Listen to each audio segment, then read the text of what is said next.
एक बात का ध्यान रखना, यदि तुम आचरण को स्वीकार नहीं कर पा रहे हो तो फिर एक ही उपाय है भगवान को प्राप्त करने का। अगर तुम आचरण से गिर गए हो तो गुरुदेव के चरणों को पकड़ लेना, भगवान की कृपा हो जाएगी, वो भगवान का दर्शन मिल जाएगा। क्योंकि गुरुदेव के चरणों की यही विशेषता है कि श्री गुरु पद नख मणि गण ज्योति सुमरत दिव्य दृष्टि ये होती। गुरु जी का चरण जिस दिन तुम पकड़ लोगे उस दिन तुम्हारी दृष्टि का दृष्टिकोण बदल जाएगा, और जब दृष्टिकोण बदलेगा तो आचरण अवश्य ही सुधर जाएगा। सुधरेगा कि नहीं आचरण? क्योंकि दृष्टिकोण से ही तो आचरण बनता है और बिगड़ता है। इसलिए गुरुदेव के द्वारा रात्रि की सभा में मैंने कहा था कि भगवंत ने हमको दृष्टि दिया है, लेकिन संत सदगुरुदेव ने हमको दृष्टिकोण दिया है। समझ गए हो ना? इसलिए गुरुदेव के चरणों को अवश्य पकड़े रहना। मैं निवेदन करना चाहता हूं आपसे कि महाराज श्री दशरथ ने जैसे प्रणाम किया तो वशिष्ठ जी ने कहा कि अच्छा क्या इच्छा है? कहे महाराज भाई गलान मोरी सुत नहीं है।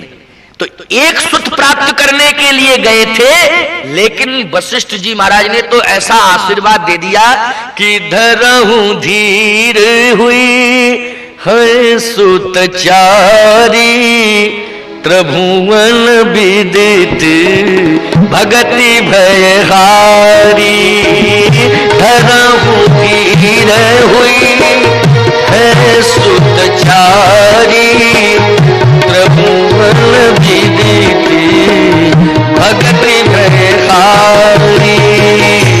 धरहूं धीर हुई है सुतचारी, त्रिभुवन विदित भगति भयहारी।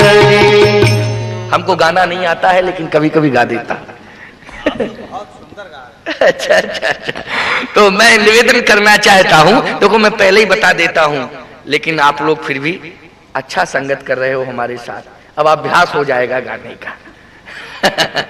तो मैं आपसे निवेदन करना चाहता हूं कि धरहूं धीर हुई है सुतचारी, 4 पुत्र होंगे। ये नहीं कहा कि 2 होंगे, भाई एक मांगा था तो 2 के लिए कह देना चाहिए था कि चिंता मत करो, तुम एक की आशा लेके आए हो, मैं आशीर्वाद देता हूं कि 2 पुत्र होंगे। या ये कह देना चाहिए कि 3 पुत्र होंगे, ब्रह्मा विष्णु महेश जैसे, क्यों भाई 3 होंगे। या ये कह देना चाहिए था कि 5 होंगे या 6 होंगे, या ये कहना चाहिए था कि 10 होंगे या 8 होंगे, लेकिन 4 का योग क्यों बिठाला गया? 4 पुत्रों के लिए क्यों कहा गया? तो आप कहोगे 4 की संख्या अच्छी होती है, तो क्या 2 की संख्या खराब होती है? लेकिन इसमें संख्या का क्रम नहीं है, इसमें क्रम इस प्रकार का है। एक संत का मत है, एक हमारे देश के बड़े विद्वान हुए हैं, इस समय वो नहीं है, साकेतवासी हो चुके हैं, उन्होंने कहा कि 4 फल हैं ये, अर्थ धर्म काम और मोक्ष। लेकिन एक मैं मत देता हूं, संतों का मत, क्योंकि विद्वानों के मत में और संतों के मत में अंतर होता है, इसलिए मैं अच्छा भाई, अर्थ धर्म काम मोक्ष उनका ये मत है, मैं इस मत का स्वागत करता हूं। लेकिन संतों का जो मत है कि ये 4 क्या है, यह 4 फल नहीं है। लेकिन किसी विद्वान के मत से फल हो सकते हैं, लेकिन संतों ने कहा कि हम लोगों के मत से तो ये 4 सृष्टि की प्रमुख व्यवस्थाएं हैं। ये अलग से भाव है, समझ लीजिए। सृष्टि की ये 4 प्रमुख व्यवस्थाएं हैं, याद रखना। अमेरिका का संतुलन अमेरिका का राष्ट्रपति नहीं बनाए बैठा है, भारत का संतुलन भारत का राष्ट्रपति और प्रधानमंत्री नहीं बनाए बैठा है। अगर प्रधानमंत्री और राष्ट्रपति के हाथ में भारत का संतुलन होता तो जम्मू कश्मीर में भूकंप नहीं आता, गुजरात में भूकंप नहीं आता। ये सरकार के बस की बात नहीं है, ना गुजरात सरकार व्यवस्था ये दे सकती है, ना उड़ीसा की सरकार दे सकती है, ना किसी प्रांत की सरकार दे सकती है, ना भारत सरकार दे सकती है। और अमेरिका खोपड़ी खराब कर ले अपनी, समझ रहे हो कि नहीं? लेकिन वह भी संतुलन नहीं बना सकता। आप कहोगे फिर, तो याद रखना, सृष्टि के संतुलन के लिए किसी सरकार ने सृष्टि को 4 प्रमुख व्यवस्थाएं नहीं दी हैं, बल्कि सरकार नहीं देती है सृष्टि को व्यवस्था। सृष्टि को व्यवस्था अगर देता है तो संतों का आशीर्वाद देता है। इसलिए वशिष्ठ जी ने आशीर्वाद दे दिया। क्या आशीर्वाद दिया? धरहु धीर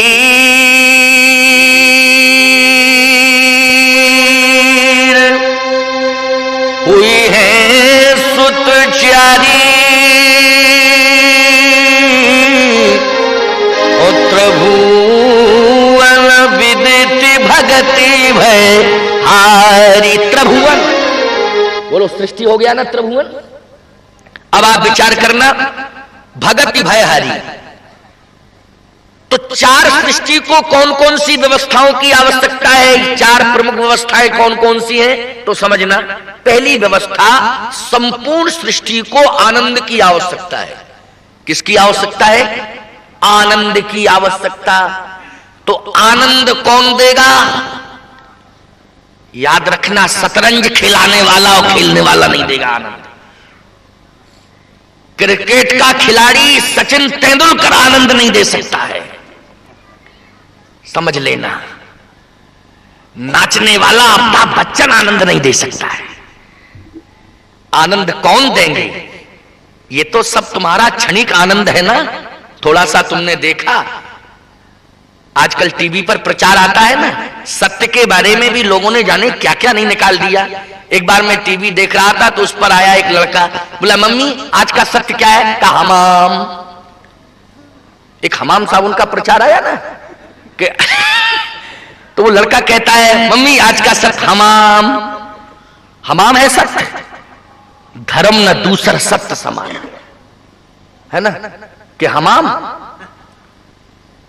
याद रखना, ये सब धर्म का जनाजा निकालने के लिए टीवी पर, टेलीविजन पर आ रहे हैं। और ऐसा दुष्प्रचार लोगों ने कर रखा है। मैं तो कहता हूं कभी कभी धर्म का संदेश देने वाले लोग ही धर्म का विरोध करने के लिए टेलीविजन पर आ जाते। एक बार, मैं किसी का नाम नहीं ले रहा हूं, लेकिन आप सब समझदार बैठे हैं। एक बार एक गुरु ने आदेश दिया कि हम कल 7:30 बजे टेलीविजन पर दीक्षा देने के लिए आएंगे। 7:30 बजे समग्र शिष्य जो है समय से उपस्थित हो जाएं। और जैसे ही समस्त शिष्य इकट्ठे हुए, अपना पूजन की सामग्री लेकर के पहुंचे और ठीक 7:01 पर गुरुदेव आ गए। उन्होंने कहा पवित्र हो जाइए। पहले सब शिष्यों ने उस विधि से अपने आप को पवित्र किया, क्योंकि बताने वाला तो कोई था नहीं। किसी ने यहां डाला जल तो किसी ने यहां डाला, किसी ने ऐसे ही डाल दिया। कौन बताने वाला है? कोई मार्गदर्शक है ही नहीं। अपने आप सब काम हो रहा है। बस कहा अब आप लोग तैयार हो जाइए। हाँ, कान को टीवी के सामने करिए। और जैसे कान को टीवी के सामने शिष्यों ने किया, इतने में लाइट चली गई। अब गुरु चले गए और चेला अपने घर चले गए, और सारी पूजन की सामग्री वहीं नीचे गिर गई। बताइए क्या है ये सब? यह सब धर्म के साथ खिलवाड़ हो रहा है। यह हमारे सनातन धर्म की परंपरा नहीं है। शिष्यों की संख्या बढ़ जाए तो क्या हम टेलीविजन पर मंत्र देकर के ही शिष्यों की संख्या बढ़ा सकते हैं? याद रखना, अगर गुरु शिष्य को स्वीकार नहीं करता है तो इसकी चिंता शिष्य न करे।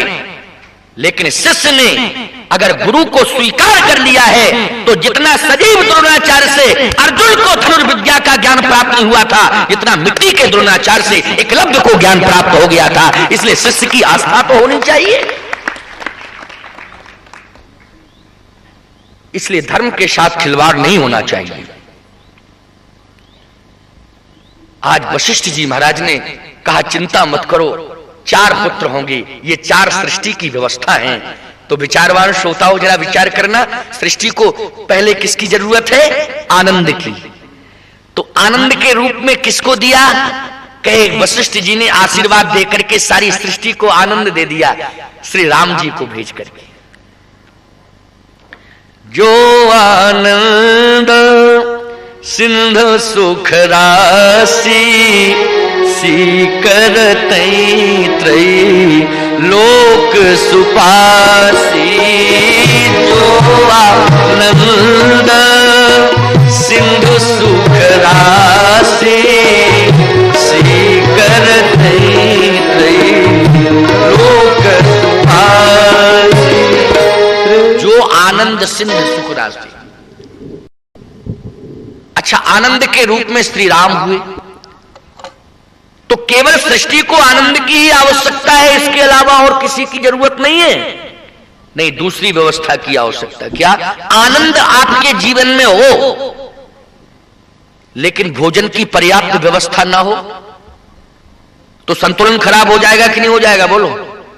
आज की सरकार यही तो संतुलन बिठालना चाहती है कि भूखे को भोजन मिले और गरीबों को भोजन मिले, और पूरा गरीबों का भोजन सरकार ही खा जाती है। केवल संविधान बनता है, सारी सृष्टि को भोजन कोई सरकार नहीं दे सकती है। एक परिवार को भोजन देना मुश्किल की बात है, सारी सृष्टि को भोजन कौन दे सकता है? तो कहा संतों का आशीर्वाद। इसलिए संत ने आशीर्वाद देकर के सृष्टि को दूसरी व्यवस्था दिया। क्या? कभी सुभरण पोषण कर जोई ताकर नाम भरत यस ओई। इसलिए सृष्टि को दूसरी व्यवस्था दिया, श्री भरत जी को भेज करके महात्मा भरत सारे विश्व का भरण पोषण कर रहे हैं। याद रखना, विदेशी लोगों को इस बात पर गर्व नहीं करना चाहिए कि हमने बहुत विकास किया है, इसलिए हमारे देश में कोई बेरोजगार नहीं है, सबको रोजगार मिल रहा है। लेकिन याद रखना, अमेरिका में भी अकाल पड़ गया था। क्यों भाई पड़ गया था? क्यों? ऐसा सुनने में आया था। अब सत्य हो या असत्य? सत्य। बढ़ रही है ना, बढ़ रही है, धीरे धीरे बढ़ेगी। वो यहां की घटेगी, वहां की बढ़ेगी। क्योंकि संतुलन तो बनाना है भाई। तो मैं आपसे निवेदन करना चाहता हूं, वहां भी बेरोजगारी बढ़ रही है, तो याद रखना सारे विश्व को भोजन देने की व्यवस्था किसके हाथ में है? भरत जी के हाथ में। तो संत ने दूसरी व्यवस्था भरत के रूप में सारे सृष्टि को भोजन दिया है, भरण पोषण की जिम्मेदारी सौंपी है। इसलिए आज भरत जी महाराज दूसरी व्यवस्था सृष्टि की संभाले हुए हैं। अच्छा, भोजन भी आपको मिले, आनंद भी आपको मिले, लेकिन याद रखना, ओसामा बिन लादेन जैसे राक्षस आपको परेशान करने लगे तो भोजन और आनंद 2 सेकंड में छिन जाएगा आपका कि नहीं छिनेगा? बोलो। तो इस पर नियंत्रण पाने के लिए तो आप कहेंगे तीसरी व्यवस्था क्या? इसके लिए भी दी गई है। हाँ, बहुत बढ़िया बात है। तीसरी व्यवस्था के रूप में कौन है? कि जाके सुमरन तेरी पुनासा ओ नाम शत्रुघ्न वेद प्रकाशा। नाम शत्रुघ्न वेद प्रकाशा।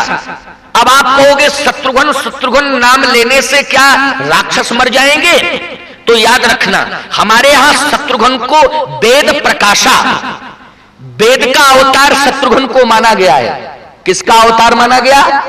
जैसे विष्णु के अवतारी भगवान राम हैं और श्री भरत हैं, ऐसे ही वेद के अवतार कौन है?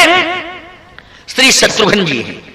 और याद रखना, हम बहिरंग राक्षसों की बात नहीं कर रहे हैं, आपके अंदर भी तो राक्षस बैठे हैं। कौन कौन से राक्षस बैठे हैं? तो जरा तुलसीदास जी से पूछो।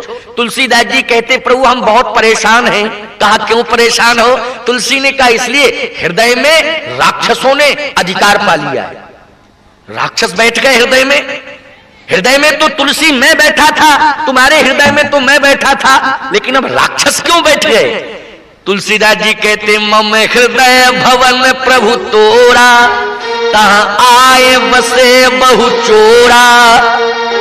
मम हृदय भवन प्रभु तोरा, कहां आए बसे बहु चोरा। मैं एक अमित बट मारा, को सुने न मोर पुकारा। अब सुनिए रघुवर रामा, लूटे तस्कर तो धामा। आप बैठे थे मेरे हृदय में, ये आपका घर है, लेकिन हे प्रभु इसमें चोर बैठ गए हैं। चोर कौन है? लुटेरे बैठ गए हैं। कौन है लुटेरे? कहे काम, क्रोध, लोभ, मोह। बोले ये लुटेरे हैं कि नहीं? ये राक्षस है कि नहीं? ओसामा बिन लादेन जैसे राक्षस को गोली से मारा जा सकता है, लेकिन काम, क्रोध, लोभ, मोह रूपी राक्षस को किसी बंदूक की गोली से नहीं मारा जा सकता है। कैसे मारा जा सकता है? वेदवाणी से।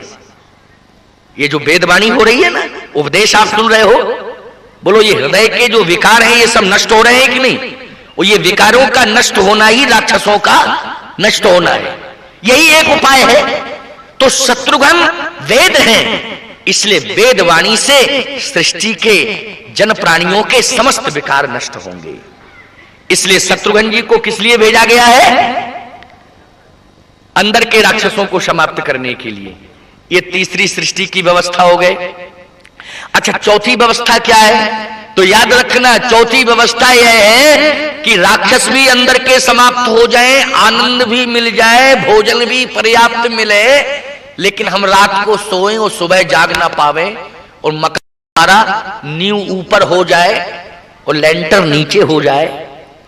बोलो भाई, तो सारा आनंद भोजन 2 सेकंड में समाप्त हो जाएगा। इसलिए पृथ्वी का संतुलन बनाने के लिए चौथी व्यवस्था के रूप में लक्षण धाम राम प्रिय, सकल जगत या धार। ओ गुरु वशिष्ठ तहि राखेऊ, लक्ष्मण नाम उदार। इसलिए लक्षण धाम राम प्रिय, सकल जगत आधार। ये पृथ्वी किसके ऊपर है? किसके ऊपर है? शेषनाग के ऊपर। और ये शेष को किसने भेजा है? महात्मा वशिष्ठ के आशीर्वाद में भेजा कि नहीं भेजा? इसलिए ये सृष्टि के लिए 4 व्यवस्थाएं हैं। इसलिए 4 व्यवस्था के रूप में ये 4 पुत्र हैं। पहली व्यवस्था मैंने बताई आनंद, दूसरी व्यवस्था भरण पोषण, तीसरी व्यवस्था कि जो हृदय में राक्षस हैं उन राक्षसों को समाप्त करने के लिए शत्रुघ्न जी का योगदान, और पृथ्वी के संतुलन के लिए श्री शेषनाग का योगदान। समझ रहे हो ना? ये 4 व्यवस्थाएं। तो ये किसके आशीर्वाद से मिली 4 व्यवस्थाएं? संत के आशीर्वाद से। इसलिए व्यवस्था अगर कोई दे सकता है तो वह संत दे सकता है, संत का आशीर्वाद दे सकता है। 4 पुत्रों का जन्म हो गया। अच्छा, जैसे 4 पुत्रों का जन्म हुआ, एक व्यक्ति मुझसे कहने लगा, स्वामी जी एक बात बताइए, संसार में हम भी आए और संसार में भगवान भी आए, तो भगवान के आने में और मेरे आने में कोई अंतर समझ में आया आपको? मैंने कहा बहुत बड़ा अंतर आया। क्या? मैंने कहा तुम सजा भोगने के लिए आए हो। किसके लिए आए हो? सजा भोगने के लिए। बोले तो भगवान भी तो आए। मैंने कहा नहीं, जो अपराध करता है उसको सजा होती है, और जब सजा होती है तो वह जेल के अंदर पहुंचता है। कहां पहुंचता है? जेल के अंदर, कोठरी में बंद कर दिया जाता है। लेकिन जब कारागार मंत्री आता है तो फिर उसी कोठरी में वो जाता है। क्यों भाई? कारागार विभाग होता हमारे यहां, जेल मंत्री जिसको कहते हैं, एक विभाग है, वो भी जाता है। तो जिस कोठरी के अंदर अपराधी बंद है उसी कोठरी के अंदर जेल मंत्री पहुंच गया। लेकिन दोनों की परिस्थिति में अंतर हुआ कि नहीं हुआ? बोलो भाई। एक स्थान है, एक ही जगह दोनों, लेकिन एक अपराधी है लेकिन दूसरा अपराधी नहीं है। वो क्या है? वह जेल का निरीक्षक है। निरीक्षण करने के लिए गया। क्यों भाई? इस समय वह निरीक्षक के रूप में है, जेल का निरीक्षण करने के लिए गया है, और जिसने अपराध किया है वो सजा भोगने के लिए गया है। तो मैंने कहा जीव सजा भोगने के लिए संसार में आता है और परमात्मा संसार का निरीक्षण करने के लिए संसार में आता है, बस इतना ही अंतर। इसलिए परमात्मा किसके रूप में आता है? निरीक्षक के रूप में, निरीक्षण करने के लिए आता है। इसलिए हम लोग ऐसा नहीं कह सकते हैं कि संसार में तो सब सजा भोगने के लिए आते हैं तो परमात्मा भी आया, नहीं, भगवान तो निरीक्षण करने के लिए आए हैं। तो आज भगवान अयोध्या में आ जाते हैं। भगवान की पहली यात्रा अयोध्या से मिथिला की होती है, पहली यात्रा। याद रखना, रामचरितमानस में 4 यात्राओं का वर्णन है क्रमशः। पहली यात्रा भगवान श्री राम के द्वारा होती है अयोध्या से लेकर के मिथिला तक की यात्रा। इस यात्रा को हम लोग कहते हैं कि भगवान की विवाह यात्रा। कौन सी यात्रा है? विवाह यात्रा। देखो, विवाह है, विवाह है, श्री रघुवीर विवाह है, और एक होता है विआह। विआह, विआह में और विवाह में अंतर है। विवाह किसे कहते हैं? विवाह कहते हैं कि दूल्हा वाह वाह, दुल्हन वाह वाह, बराती वाह वाह, भोजन वाह वाह, रसगुल्ला वाह वाह, लड्डू मालपुआ वाह वाह। जिसमें वाह वाह हो वो है विवाह।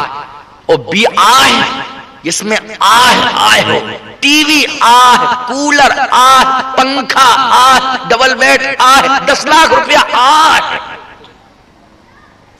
जिसमें इतना ज्यादा लेन देन हो जाए कि रीढ़ की हड्डियां टूट जाए, वो है विआह, जिसके साथ आह जुड़ी हो।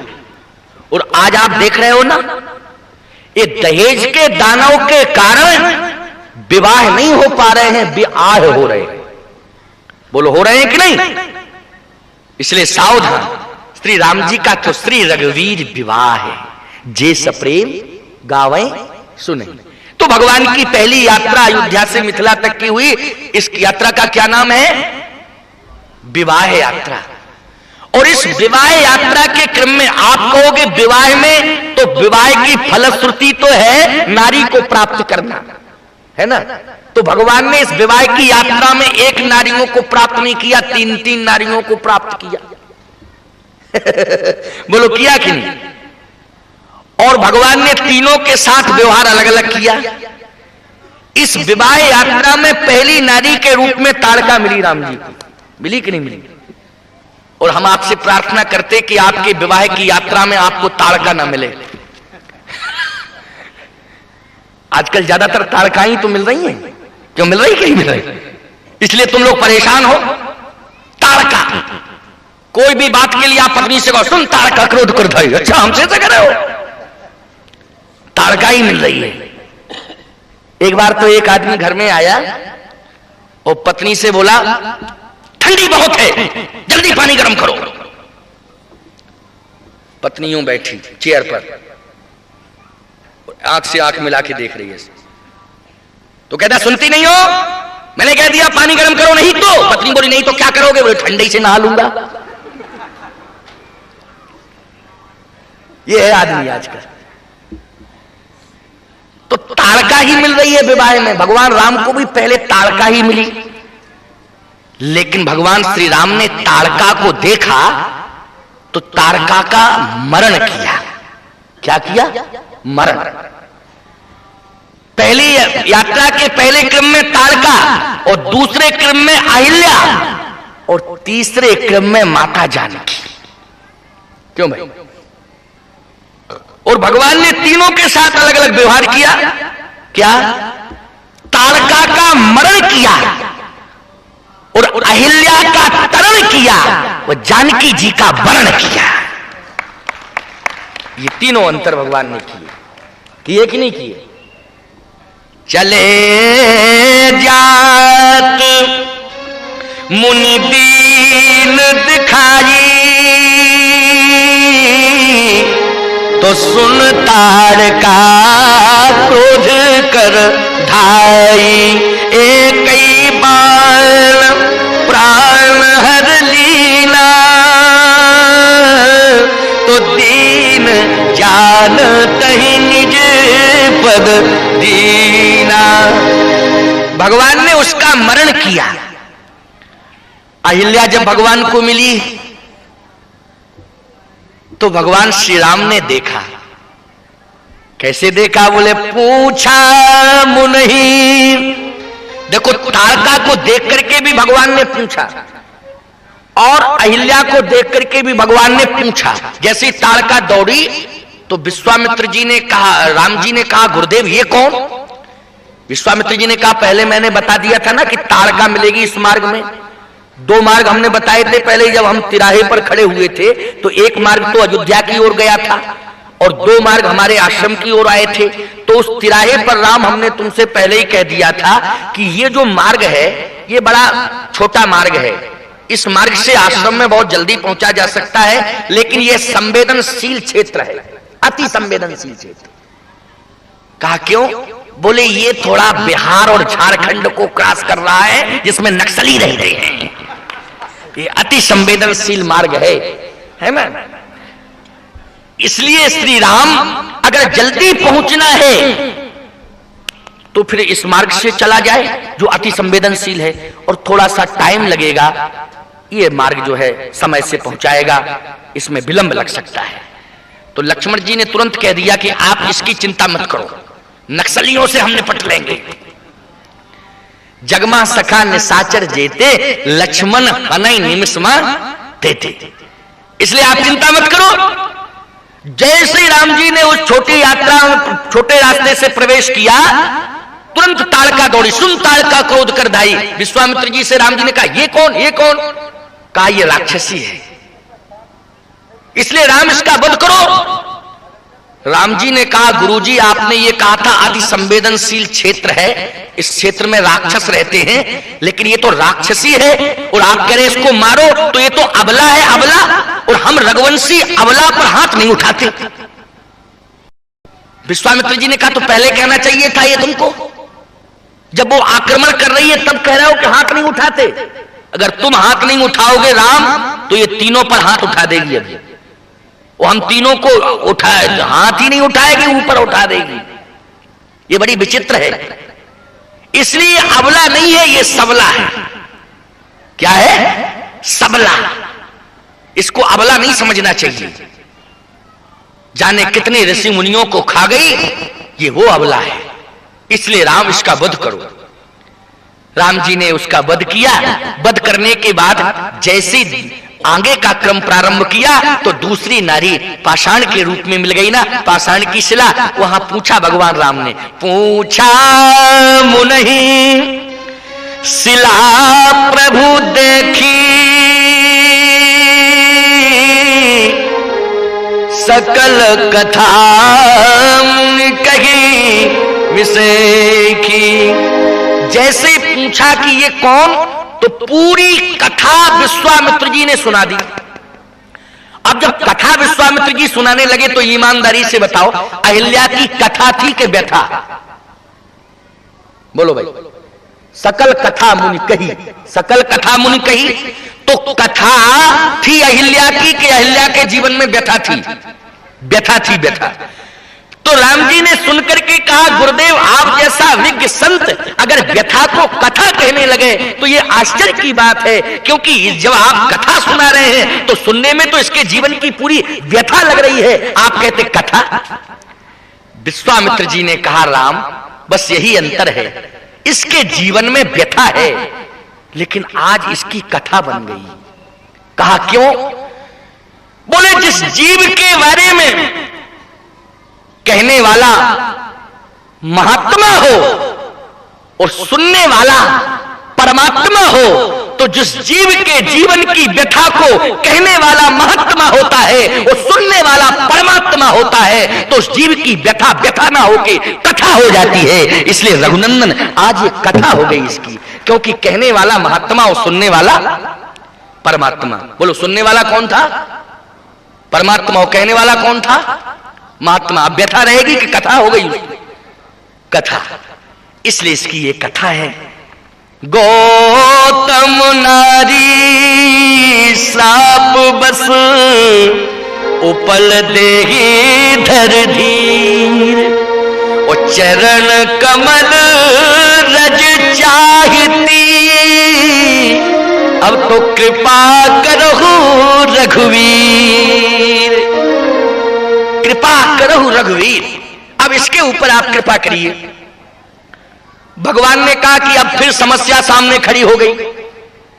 अबला को हम रघुवंशी कभी मारते नहीं हैं, लेकिन हम रघुवंशियों ने आपकी आज्ञा का पालन करते हुए उस अबला का वध कर दिया। लेकिन अब आप कहते गौतम नारी शापवश, ये ऋषि पत्नी है और हम क्षत्रिय हैं, हम क्षत्रिय हैं और ये ऋषि पत्नी है। ईमानदारी के साथ बताओ, क्षत्रिय के चरण ब्राह्मण छूता है कि ब्राह्मण के चरण क्षत्रिय छूता है? बोलो बोलो। हाँ, अरे आप लोग तो बड़े समझदार श्रोता हो, बहुत जल्दी जवाब दे देते हो और बड़े सुविज्ञ श्रोता मिले यहां। नहीं, कहीं कहीं तो ऐसे श्रोता मिलते हैं कि माथा खराब हो जाता है सुन के। एक जगह जो है, एक श्रोता बीच से खड़ा होके बोला, स्वामी जी, वर्णा नावर संगा नाम से लेके दहंतनो मानवा तक हम लोगों को रामायण याद है। एक एक श्रोता यहां पूरी रामायण याद किए बैठा है। हमने कहा तब तो हम अच्छे श्रोताओं के बीच में आ गए। अब मैंने कहा जरा इनका परीक्षण भी तो कर लूं। तो मेरी आदत है कि मैं जब परीक्षण करता हूं तो कह देता हूं कभी कभी चौपाई भूल जाता हूं, आप लोग याद दिला दिया करो, आप लोग याद दिला दिया करो। तो मैंने कहा कभी कभी मैं चौपाई भूल जाता हूं, तो तुम लोग सब पूरी रामायण याद किए बैठे हो, एक एक श्रोता पूरी रामायण को पढ़ चुका है, याद किए बैठा है, इसलिए याद दिला दिया करो। चौपाई भूल जाते हैं तो कभी कभी नीचे से बोल दिया करो। कहे बिल्कुल स्वामी जी, आप तो बेफिक्र होके बोलिए। मैं मुस्कुराया हल्का सा और मैंने परीक्षण किया। तो मैं बोलते बोलते कह गया, मैंने कहा सीता के बिलाप सुन भारी। अब मैंने कहा नीचे की अर्धाली नहीं उठ रही, बताओ श्रोताओ। तो जो श्रोता खड़ा हुआ था वही खड़ा हो गया, उसने कहा नीचे की अर्धाली है मंगल भवन मंगल हारी। मैंने कहा कहीं का ईंट कहीं का रोड़ा, भानुमती ने कुनवा जोड़ा। तो यहां का श्रोता मुझे बड़ा विज्ञ श्रोता लग रहा है, शांति से कथा सुन रहा है, भगवान की बहुत बड़ी कृपा। तो मैं निवेदन करना चाहता हूं, भगवान श्री राम ने कहा गुरुदेव ये तो धर्म संकट पैदा कर दिया आपने, चरण कमल रज चाहती, कृपा करो रघुवीर। आपका चरण कमल ये चाहती है, तो ये ऋषि पत्नी है ना, ऋषि पत्नी। अब ऋषि पत्नी विचार करना, भगवान श्री राम कहते हैं मैं क्षत्रिय हूं और ऋषि पत्नी के चरण छुड़ा दूं, मेरा तो धर्म ही चला जाएगा। भगवान राम ने जैसे कहा तो संत देखो समाधान देते हैं। बहुत बढ़िया बात हम बताएं, इसमें कितना बढ़िया समाधान निकाला। संतों के द्वारा तो समाधान मिलता है ना, तो समाधान कैसे मिला? अब देखो समाधान लो, हमारी तरफ देखो, हमारी तरफ देखो। हमने तुम्हारी प्रशंसा कर दी तो तुम लोग उसमें डूब गए। हमारी तरफ देखो, क्या सुना रहा था मैं, बोलो। ऐसे काम नहीं चलेगा भाई, याद रखना पड़ेगा। माताएं तो बहुत ध्यान से सुन रही हैं, बहुत ध्यान से सुन रही हैं। अच्छा क्या बोल रहे थे बताओ? हाँ, देवियां उत्तर दे रही हैं, चरण कमल रज चाहती, कृपा करो रघुवीर। लेकिन समस्या यह है कि ये ऋषि पत्नी है और मैं चरण छुआ दूं तो मेरा धर्म नष्ट हो जाएगा। और रामो विग्रहवान धर्म, राम साक्षात धर्म है, और धर्म क्या ये अधर्म कर सकता है? बोलो कि चरण छुआ देंगे राम जी तो राम जी कहते हमारा धर्म नष्ट हो जाएगा। विश्वामित्र जी महाराज ने कहा राम जी एक ही समाधान है, पहले तो आप हमारी आज्ञा का पालन करते हुए चरण छुआएं, फिर मैं बताऊंगा ना उपाय। कहे गुरुजी ऐसा ना हो कि धर्म भी चला जाए और फिर उपाय भी ना बता पाओ, तो फिर बड़ी समस्या हो जाएगी। कहे नहीं राम, एक ही उपाय है, पहले तो तुम चरण छुआओ। अच्छा, राम जी ने गुरु आज्ञा का पालन किया, तो जैसे चरण छुलाया तो प्रकट हो गई पत्थर से, और जैसे ही प्रकट हुई तो प्रकट होकर के वह कहती है कि मेरा जीवन धन्य हो गया, चरणों का आश्रय पाकर के, चरण रज पाकर के मैं कृतार्थ हो गई। तो भगवान ने अहिल्या से कहा कि अहिल्या तुम्हें कैसा लग रहा है? तुम ऋषि पत्नी हो, मैं क्षत्रिय वंश अवतंश हूं, मैंने चरण छुलाया, क्या तुम्हें अपमान नहीं लगा? कहे नहीं सरकार, मैं तो कृतार्थ हो गई। कहा क्यों? कहे विकल्प यही तो था, चरण रज से ही कल्याण हो सकता था, मेरा उद्धार हो सकता था। कहा क्यों? कहा रज से ही पतन हुआ था और रज से ही उत्थान होगा। रज से पतन हुआ था, हाँ, तो फिर जिस रज से पतन हो सकता है अहिल्या, उस रज से उत्थान कैसे हो गया? अहिल्या ने कहा सरकार अंतर है रज में। कहा क्यों? कहे जब मेरा पतन हुआ था वह रज काम से जुड़ी थी, लेकिन जिस रज से मेरा उत्थान हुआ है वह राम से जुड़ी है, इसलिए राम से रज जुड़ चुकी है, इसलिए राम रज ने मेरा उत्थान किया है, राम रज ने मेरा उद्धार किया है, इसलिए मैं कृतार्थ हो गई हूं। समझ रहे हो? बात समझ में आ रही ना?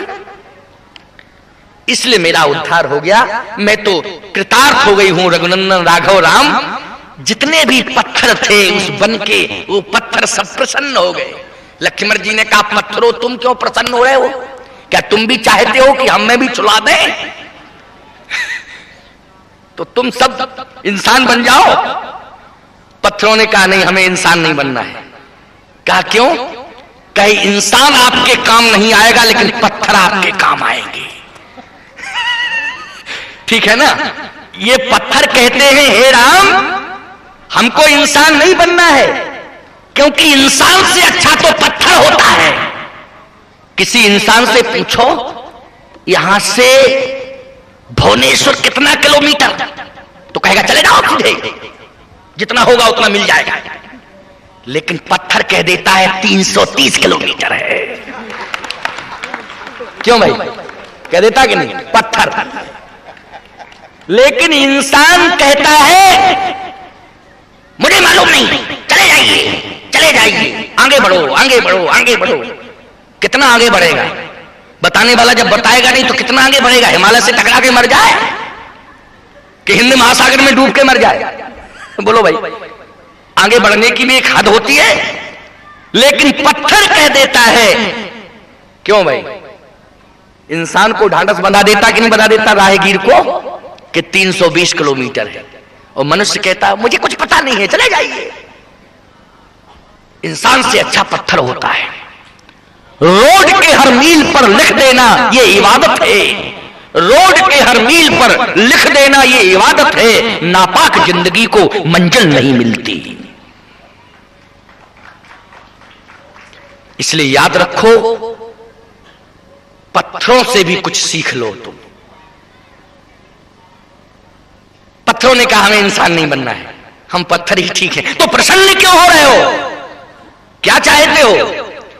पत्थरों ने कहा हम इसलिए प्रसन्न हो रहे हैं कि हे राम, हम आपके ऋणी हो चुके हैं, लेकिन हैं हम पत्थर, इंसान नहीं है, लेकिन आपको वचन देते हैं कि आपके ऋण से एक दिन हम उर्ण होंगे। अच्छा, तुम ऋणी हो गए हो फिर उर्ण होगे? पत्थर होने के बाद भी उर्ण हो जाओगे? कि हाँ होंगे, क्योंकि हम पाषाण जाति के साथ आपने बड़ा न्याय किया। किया कि नहीं किया? क्योंकि एक पाषाण से एक नारी को प्रकट कर दिया, इसलिए हम पाषाण जाति के साथ श्री राम आपने बड़ा न्याय किया है। हम आपके ऋणी हो चुके हैं, लेकिन वचन देते हैं कि हम आपसे उर्ण होंगे। कब?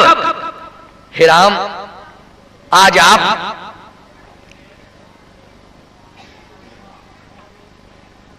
आप हमारे वन में पधारे और एक पाषाण का उद्धार कर दिया। लेकिन हे राम, हम आज आपको वचन देना चाहते हैं, हम पाषाण के ऊपर संकट था, इसलिए आपने संकट मोचन बन करके हम पाषाण का उद्धार कर दिया है। लेकिन श्री राम, जिस दिन आपके जीवन में संकट आएगा और जब आप अपनी पत्नी को खोजते खोजते समुद्र के किनारे पहुंचोगे तो पत्थर कभी पानी पर तैरता नहीं है, लेकिन हम पत्थरों को फेंक देना, हम तैर करके पुल बन करके आपको समुद्र से इस पार से उस पार कर देंगे। बोलो, ये पत्थर श्री राम के रण से उरण हुए कि नहीं हुए? पत्थर कभी जल पर तैरते नहीं हैं। वो बात अलग है कि एक पर सीता दूसरे पर राम लिख दिया, या राम दूसरे पर राम राम राम कह करके जोड़ दिया, या सीता राम कह के जोड़ दिया। ये क्रम अलग है, लेकिन यह भी एक क्रम है कि पत्थर श्री राम के रण से उरण हो रहे।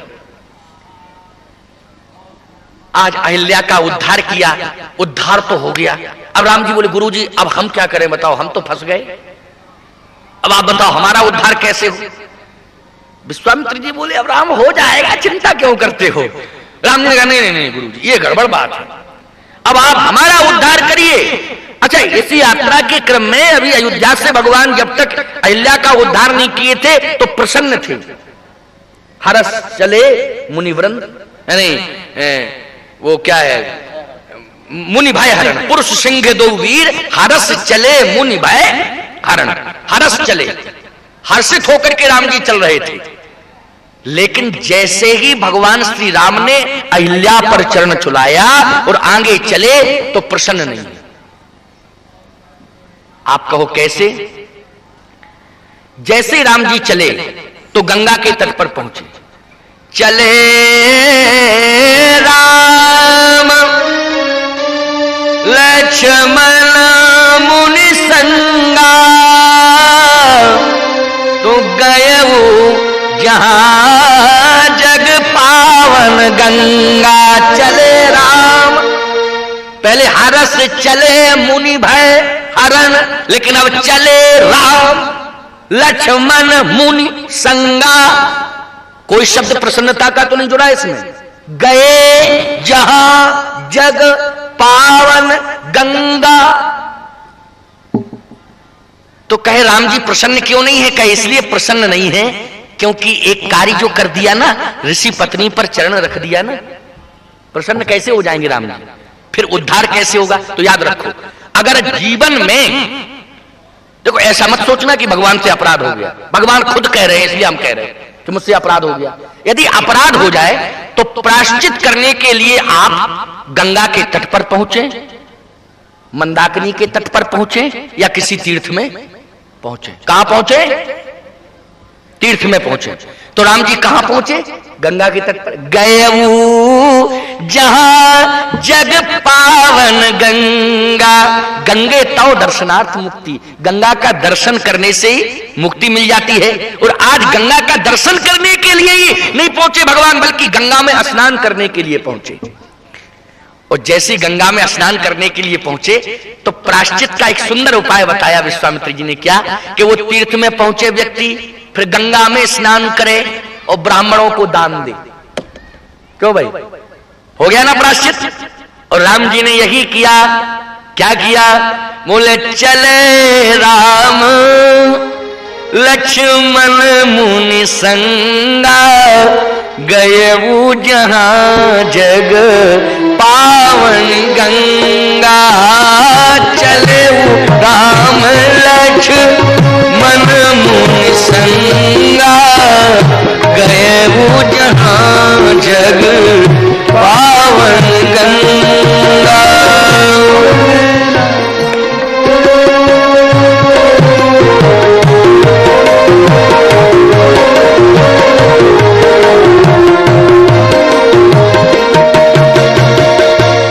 गंगा के तट पर पहुंच गए। अच्छा, अब क्या किया?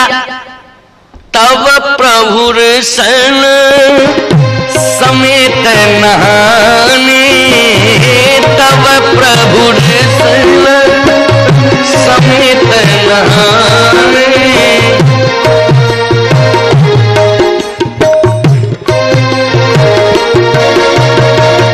भगवान ने ऋषि के साथ स्नान किया गंगा में। अच्छा, जैसे ऋषि के साथ स्नान किया तो स्नान हो गया, गंगा का दर्शन हो गया, तीर्थ का निवास हो गया।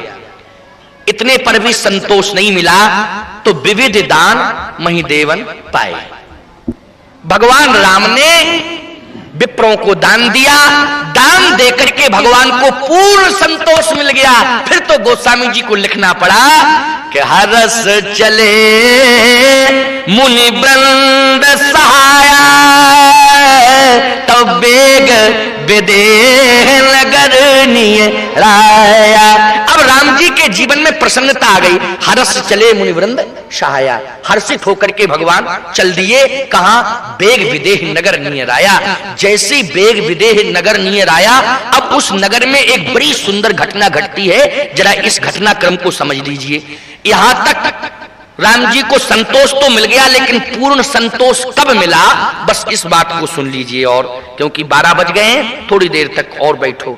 हमारे स्वामी सत्य प्रज्ञानंद सरस्वती जी कह रहे थे कि महाराज जी 12 भी बज जाए तो चिंता की बात नहीं है, और अगर 12 से ज्यादा भी बज जाए तो चिंता की बात नहीं है, लेकिन यह चिंता की बात है कि भोजन तुम लोगों को देर से मिले। भोजन समय से मिलेगा, है ना, लेकिन भोजन ही मिल जाए और भजन ना हो पावे पूरा तो फिर गड़बड़ हो जाएगा मामला। इसलिए भजन खूब हो जाए, क्योंकि इसमें कल मैंने बताया था मात्रा नहीं है, और भोजन में मात्रा है, तो ये बिना मात्रा का काम है। इसलिए थोड़ा सा समय और देखें आप, फलश्रुति और सुन लीजिए, फिर इस कथा को फिर आगे बढ़ाएंगे। अभी तो हमको 2 दिन और बोल रहे हैं ना, कल और परसों। कल कै तारीख है? कल 13 14 राम कथा 14 तक चलेगी, और 15 को आशीर्वचन। अच्छा, तब ठीक है, 2 दिन और हैं। इसलिए इस क्रम को समझते रहना। मैं निवेदन करना चाहता हूं, जैसे वेग विदेह नगर निय राया, तो जैसे विदेह राज्य का नगर आया तो भगवान के मन में अब आप विचार करना, गिरा आरुत जल बीच सम कहियत भिन्न न भिन्न, बंदो सीता राम पद जिन्हि परम प्रिय खिन। तो एक बात का प्रमाण तो यह मिल रहा है कि कहियत भिन्न न भिन्न, तो एक ब्रह्म के रूप में हम श्री राम को माने, तो क्या सीता जी भी ब्रह्म है? कहियत भिन्न न भिन्न। लेकिन समस्या यह है कि एक ब्रह्म बेटा बन के आया तो दूसरा ब्रह्म बेटी बन के आया। ब्रह्म एक ही है, वही ब्रह्म बेटा बन के कहां पहुंच गया? जनकपुर अयोध्या में, और बेटी बन के कहां आ गया? जनकपुर में। तो एक जगह बेटी क्यों बना, तो एक जगह बेटा क्यों बना? कहियत भिन्न न भिन्न, गिरा आरुत जल बीच सम। इसलिए बन गया क्योंकि जनक निष्काम कर्मयोगी हैं। और याद रखना, बेटी का बाप देना ही देना जानता है, लेना नहीं जानता है। समझ रहे हो कि नहीं? देना ही देना जानता ना, लेना नहीं जानता है। एक गिलास पानी तक नहीं पीता है, समझ लेना। अगर वो असली बाप है, और यदि वो बाप नहीं है तो बेटी का पूरा धन खा जाता है। उसको हम बाप कहां से कह दें? क्यों भाई, जो बेटी का धन खा जाती है। याद रखना, बाप उसी को हम कह सकते हैं, बेटी का बाप, जो बेटी के यहां का एक गिलास पानी तक ना पिए। वो कहता है महाराज हमने खाया था तो 10 रुपया दे तो दिया, एक थाली का हिसाब कर दिया। अरे थाली के हिसाब से हिसाब चुकता हो जाएगा? ये समझ लो, सोच लो।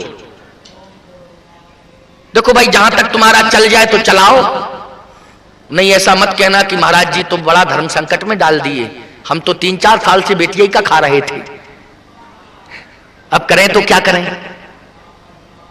ये हमारी बात को स्वीकार कर लेना, ये मैं शास्त्र की बात कह रहा हूं। तो मैं निवेदन करना चाहता हूं कि बेटी का बाप देना ही देना जानता है। महाराज श्री जनक निष्काम कर्मयोगी हैं, इसलिए वो लेना नहीं जानते हैं, वो तो देना ही देना जानते हैं। और महाराज श्री दशरथ लेना भी जानते हैं और देना भी जानते हैं। क्यों भाई? लेने और देने की परंपरा महाराज श्री दशरथ के जीवन में है। वो लेना भी जानते हैं और देना भी जानते हैं। तो ब्रह्म ने निर्णय लिया कि ये लेना भी जानते हैं और देना भी जानते हैं, तो इनके साथ लेने का भी क्रम जुड़ा है, तो मैं इनके यहां बेटा बन जाऊं, क्योंकि बेटे का बाप लेना ही लेना जानता है और बेटी का बाप देना ही देना जानता है। इसलिए ब्रह्म जनकपुर में जनक जी के यहां बेटी बन गया और अयोध्या में वह ब्रह्म दशरथ के यहां बेटा बन गया।